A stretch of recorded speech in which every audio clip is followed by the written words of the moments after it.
Understanding, signed off. Hey there, English learners. In today's video, we'll be diving into a commonly used English phrase, signed off. This term might sound straightforward, but there are a few different contexts in which it can be used. By the end of this video, you'll have a clear understanding of what it means and how to use it in various situations. When we say, signed off, in its most basic sense, it refers to the act of putting one's signature on a document to approve or acknowledge something. For instance, managers often sign off on projects, indicating their approval.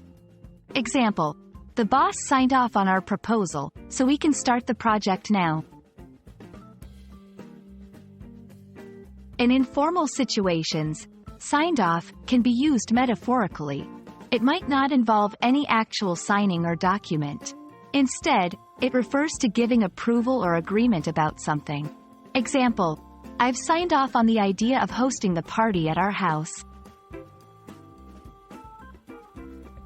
In communication, especially in emails or letters, signed off can refer to the act of concluding or ending the communication.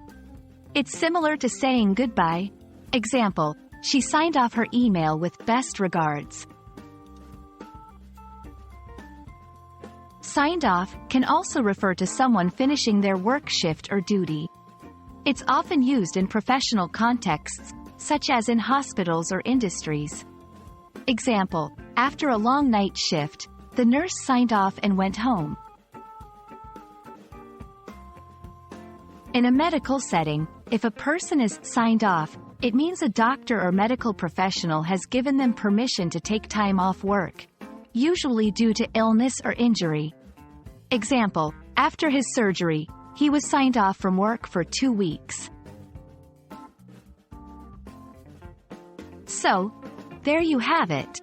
The term, signed off, has several meanings depending on the context. We hope this video has shed some light on this phrase for you. Remember, English is full of phrases that might sound simple but can be used in various ways. Keep learning, and we'll catch you in the next video.